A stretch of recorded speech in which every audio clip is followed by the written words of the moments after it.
galera, beleza? E aí pessoal, tranquilo? E hoje o tema do nosso vídeo vai ser medição de temperatura. É isso aí, nós vamos falar para que serve, como é feito, como é medido e vamos lá. Roda a vinheta.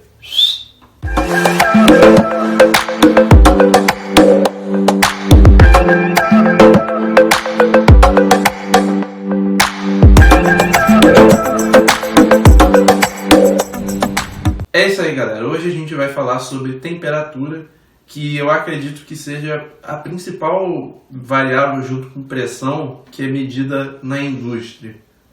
Tanto para controle de processos, como também para o controle e a performance de equipamentos. É isso aí. Por exemplo, você quer ter o controle da malha de um determinado ponto, ou uma determinada reação, ou uma determinada quebra de moléculas dentro de um processo. Tudo isso vai ser diretamente influenciado pela temperatura. Então, por isso a grande importância de se fazer esse tipo de medição. Muitas reações químicas necessitam de um controle bem complexo da temperatura. Então, a instrumentação acompanha essa necessidade de medição através dos vários instrumentos que a gente vai falar aqui hoje, principalmente dos sensores.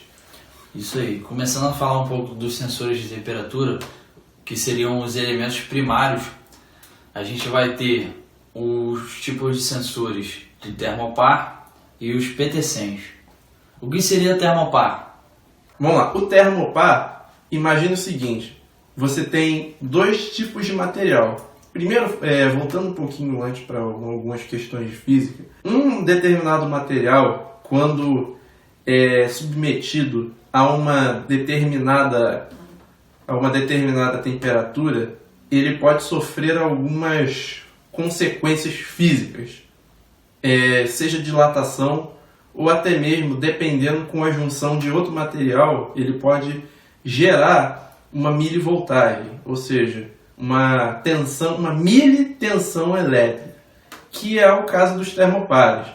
O termopar nada mais é que a junção de dois materiais, que podem ser os mesmos ou não, que quando submetidos a uma determinada temperatura, geram em seus terminais uma milivoltagem que é diretamente proporcional à variação de temperatura que ele sofre.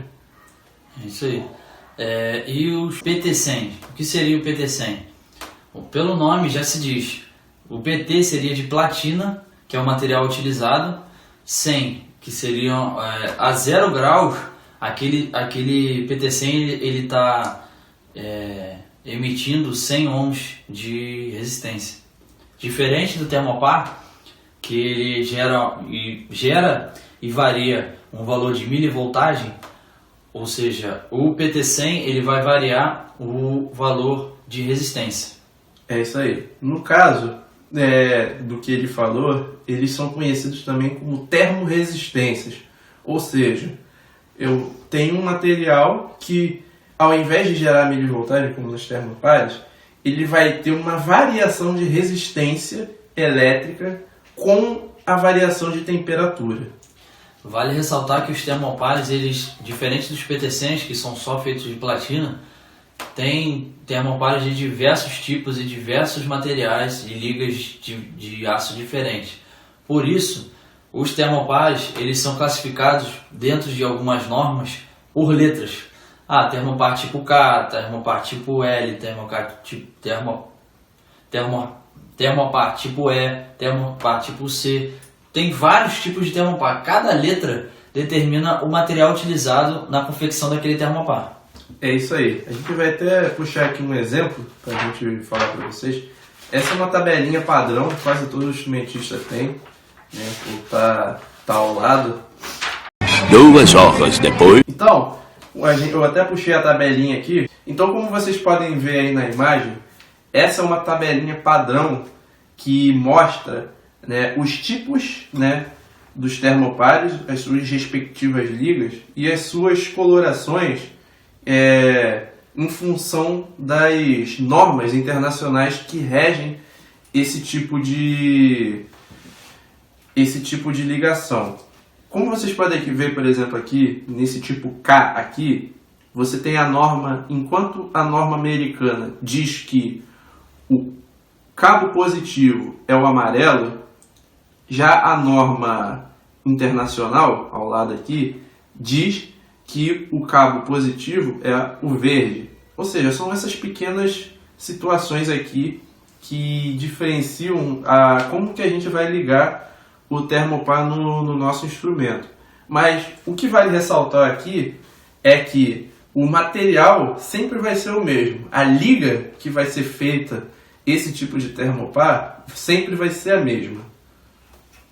Isso, o tipo, né? Por exemplo, o tipo K vai ser com a mesma liga. Isso. O que vai determinar em algumas convenções é a cor, né? A cor do condutor vai variar, mas a termopar tipo K, todos vão ser feitos com aquela mesma liga de aço. Que no caso aqui é uma liga de níquel com cromo. Níquel cromo. Beleza? No caso aqui, o tipo T, que é o cobre-níquel constantan, CuNi. Vai estudar a tabela periódica, não pense besteira. É isso aí, pessoal. Agora falando um pouco mais sobre o PT100, eles são menos, em relação aos termopares, eles são um pouco menos utilizados na indústria, apesar de ser bastante usados, porque o material de platina é um custo maior. Ou seja, entre você comprar um termopar ou um PT100, você compra um termopar devido ao custo. O PT100 ele é utilizado em sistemas e aplicações que você precisa de uma precisão, uma exatidão bem maior, pois ele vai em determinadas aplicações vai te dar uma precisão maior realmente. Por isso o valor um pouco mais elevado. E aí nós temos os PT100 de 3 fios, PT100 de 4 fios. Ah, mas por que eu tenho PT100 de 2, 3 e 4 fios? Bom, no caso, quando a gente utiliza um termopar com 2 fios, a gente vai ser considerado na medição tanto a variação de resistência do sensor quanto a variação de resistência dos cabos que ligam o sensor ao transmissor. Então é um meio como se eu quisesse falsear a indicação, que não deixa de ser mentira, né? Mas que pode atrapalhar num determinado processo, né? onde se exige uma precisão grande. No caso, é adicionado o terceiro fio com uma forma de equilibrar essa ligação, uma forma de compensar fios que vão ser ligados no transmissor para não ser mascarado junto com a ligação do sensor.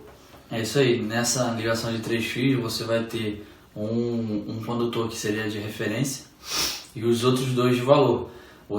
Quando você fizer a ligação no transmissor, você vai ter que obrigatoriamente ligar o referência e os outros 2 não precisam ter ordem, porque se você medir a resistência de um condutor em relação à referência, vai ser proporcionalmente igual ao outro condutor em relação à referência. Lembrando que essa teoria também é aplicada aos PT100 de 4 fios, porém com um padrão de referência ainda maior, ou seja, eu vou ter uma precisão muito elevada. Esse tipo de sensor é muito utilizado como padrões de laboratório, onde você precisa de uma medição praticamente em cima do que a gente precisa. Isso aí. Dando um avanço em relação ao sistema de medição de temperatura, a partir do elemento primário, que seria a termoresistência, que seria o PT100 ou o termopar, você vai ter que ter uma eletrônica para fazer o tratamento desse sinal. Com isso, nós temos no mercado atualmente as eletrônicas que fazem essa leitura ou de milivoltagem ou de resistência já pré-configurada. Você configura ela é 4 a 20 Hz, e ali você vai configurar range, tipo de PT100, se for 2, 3, 4 fios, termopar, qual tipo de termopar. Outra coisa que a gente esqueceu de mencionar no termopar, conforme você vai variar o tipo do termopar, e com isso você muda a liga que você está usando na fabricação, você também muda o valor de milivoltagem. Cada tipo de termopar tem um valor determinado de milivoltagem correspondente à temperatura. Exatamente. Outra coisa importante de lembrar nos termopares é que nem sempre a gente vai estar podendo ligar, até no caso do PT100 mesmo, a gente vai estar podendo ligar o transmissor exatamente no local onde ele precisa ser medido. Então a gente liga o transmissor em um lugar e o sensor em outro. No caso do termopar, como a gente viu que ele tem uma influência dos materiais, nos casos dos cabos, os cabos precisam ser necessariamente feitos do mesmo material dos condutores, dos materiais internos do sensor. Ou seja, se eu tenho uma liga com o material X e Y, o cabo obrigatoriamente vai ter que ser feito do mesmo material X e Y para ele poder ser ligado. Ainda mais nos casos que são distâncias muito grandes. É o famoso cabo de extensão. Ele tem exatamente a mesma liga do instrumento do termopar que está sendo utilizado. Lembrando, galera, que o assunto temperatura é muito grande. Aos poucos a gente vai trazendo aqui aos canais assuntos pertinentes que possam ser interessantes e elevar algum conteúdo a mais para vocês. E também de acordo com as sugestões que vocês podem deixar aqui nos vídeos. É só você comentar que a gente vai tá te respondendo prontamente, ou até mesmo criar um vídeo específico sobre a sua dúvida. É isso aí, pessoal. Não deixe de estar sempre ligado à nossa série de vídeos sobre os elementos de medição, pressão, nível, temperatura que a gente está trazendo. A gente vai trazer muitos outros vídeos nessa série. E não deixe de assistir, dar like, se inscrever no nosso canal, ativa o sininho se você não ativou e vamos nessa. Obrigado. Valeu!